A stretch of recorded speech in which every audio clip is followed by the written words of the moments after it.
जय हिंद दोस्तों। आइए इस वीडियो में हम लोग विष्णु दिगंबर पलुस्कर जी के बारे में जानते हैं, उनकी जीवनी जानते हैं, समझते हैं।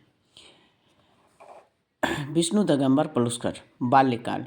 ग्वालियर घराने के प्रसिद्ध संगीतज्ञ स्वर्गीय पंडित विष्णु दिगंबर पलुस्कर का जन्म सन 1872 के 18 अगस्त श्रावण पूर्णिमा को तत्कालीन कुरुंदवाड़ रियासत के बेलगांव नामक स्थान में हुआ था। उनका जन्म कहाँ हुआ था? कुरुंदवाड़ रियासत के बेलगांव नामक स्थान में। उनके पिता का नाम दिगंबर गोपाल और माता का नाम गंगा देवी था। पिता का नाम क्या था? दिगंबर गोपाल और माता का नाम गंगा देवी था। उन्होंने पंडित जी को एक अच्छे स्कूल में भेजना शुरू किया, किंतु अभाग्यवश दीपावली के दिन आतिशबाजी से उनकी आंखें खराब हो गई। परिणाम स्वरूप उन्हें अध्ययन बंद करना पड़ा। आंख के बिना कोई उचित धंधा न मिलने के कारण उनके पिता ने उनको मिरज के पंडित बालकृष्ण बुआ इचलक रंजीकर के पास संगीत शिक्षा ग्रहण करने के लिए भेज दिया। वहां मिरज रियासत के तत्कालीन महाराजा ने उन्हें आश्रय दिया और उनके लिए प्रत्येक प्रकार की व्यवस्था करा दी। एक हृदय विदारक घटना क्या हुई? एक बार मिरज में एक सार्वजनिक सभा आयोजित हुई और रियासत के सभी प्रतिष्ठित व्यक्तियों को निमंत्रित किया गया। पंडित विष्णु दिगंबर जी को राजाश्रय प्राप्त होने के कारण आमंत्रित तो किया गया, किंतु उनके गुरु जी को नहीं बुलाया गया। इसे देखकर पंडित जी बड़े आश्चर्य में पड़े और इसका कारण जानना चाहा। पूछने पर उन्हें आश्चर्यजनक उत्तर मिला कि अरे वे तो गवैये हैं, उन्हें क्या आमंत्रित किया जाए। अपने पूज्य गुरु और गवैये के विषय में कहे गए ये वाक्य उनके हृदय में घर कर गए और वे आश्चर्य में सोचने लगे कि अरे समाज के में संगीतज्ञों की यह दयनीय दशा। पंडित जी ने उसी क्षण संगीतज्ञों की दयनीय दशा सुधारने, समाज में संगीत को उच्च स्थान दिलाने तथा संगीत का प्रचार व प्रसार करने का दृढ़ निश्चय किया।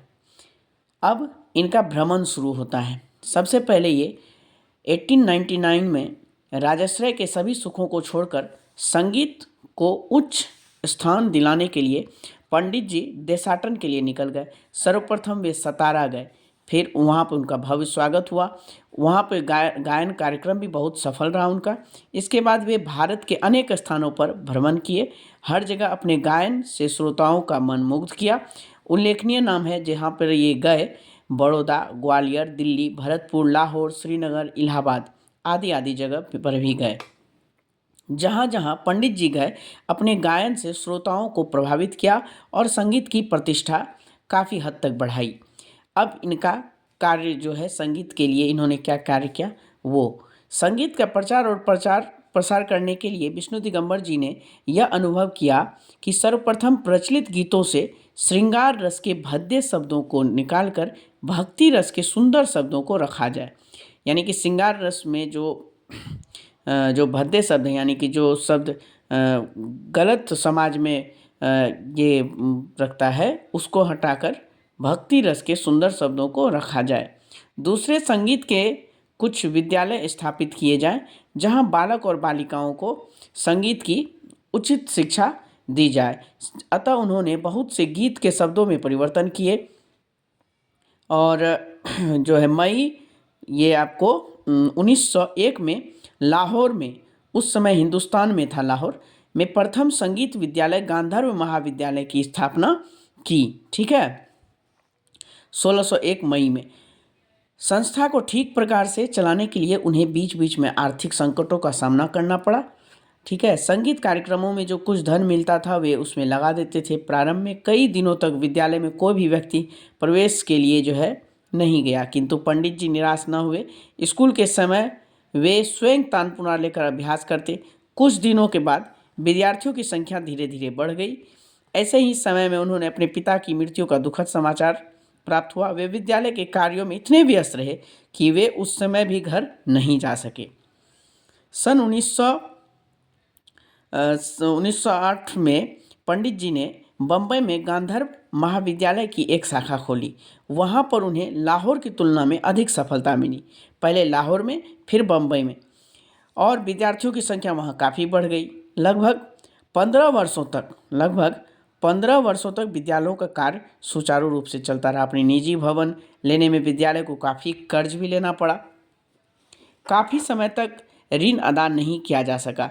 फलस्वरूप भवन ऋण में चला गया और विद्यालय बंद हो गया। तब पंडित जी का ध्यान राम नाम की ओर आकर्षित हुआ। वे गेरुआ वस्त्र पहनने लगे और रघुपति राघव राजा राम में हर समय मस्त रहते हैं।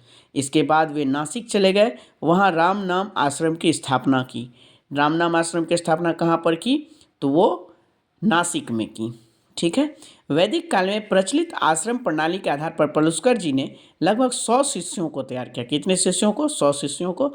वे अधिकांश शिष्य उनके साथ रहते थे। उनके खाने पीने, रहने, शिक्षा का प्रबंध वे निःशुल्क करते।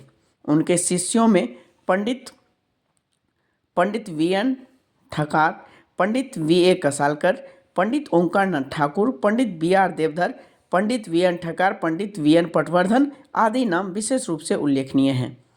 अब तक ये सभी शिष्य दिवंगत हो चुके हैं, किंतु इनके शिष्यों के शिष्य संगीत प्रचार कर रहे हैं। उस समय तक गीत को लिखने के लिए कोई स्वरलिपि पद्धति नहीं थी, इसलिए उन्होंने एक स्वरलिपि पद्धति की रचना की जो विष्णु दिगंबर स्वरलिपि पद्धति के नाम से विदित है। कुल मिलाकर उन्होंने लगभग 50 पुस्तकें लिखी। उनके नाम है संगीत बाल प्रकाश, 20 भागों में राग प्रवेश, संगीत शिक्षा, महिला संगीत आदि काफ़ी पुस्तक उन्होंने लिखी। जनता में शीघ्र संगीत प्रचार करने के लिए कुछ समय तक संगीतामृत प्रवाह नामक मासिक पत्रिका का प्रकाशन भी करते रहे। सन 1930 में उन्हें लकवा मार गया, फिर भी अपनी कार्य क्षमता के अनुकूल संगीत की सेवा करते रहे। अंत में 21 अगस्त सन 1931 को उन्होंने अपने प्राण त्याग दिए। उनके 12 पुत्र हुए, उनमें से 11 पुत्रों की मृत्यु बाल्यावस्था में ही हो गई। पंडित जी के केवल एक पुत्र दत्तात्रेय विष्णु पलुस्कर अपने जीवन के 35 वर्षों तक संगीत की सेवा करते रहे, किंतु ईश्वर की विडंबना को कौन जाने, सन 1955 की विजयादशमी को उनका भी देहांत हो गया। वर्तमान समय में शास्त्रीय संगीत का जो प्रचार है, इसका मुख्य श्रेय जो है श्रद्धेय पंडित विष्णु दिगंबर पलुस्कर को है। उनके स्वप्नों को साकार रूप आज दिखाई पड़ रहा है। स्कूल, कॉलेज और विश्वविद्यालयों में संगीत सिखाई जाने की कल्पना उन्होंने सन 1601 में ही की थी। संगीत जगत उनका सदैव ऋणी रहेगा और श्रद्धा से उनका नाम स्मरण करेगा। ठीक है, तो इस वीडियो में हम लोगों ने विष्णु दिगंबर पलुस्कर जी के बारे में कुछ महत्वपूर्ण जानकारी प्राप्त की। ठीक है, नेक्स्ट वीडियो में फिर किसी दूसरे संगीतज्ञों की जीवनी को लेकर आऊँगा। तब तक के लिए जय हिंद।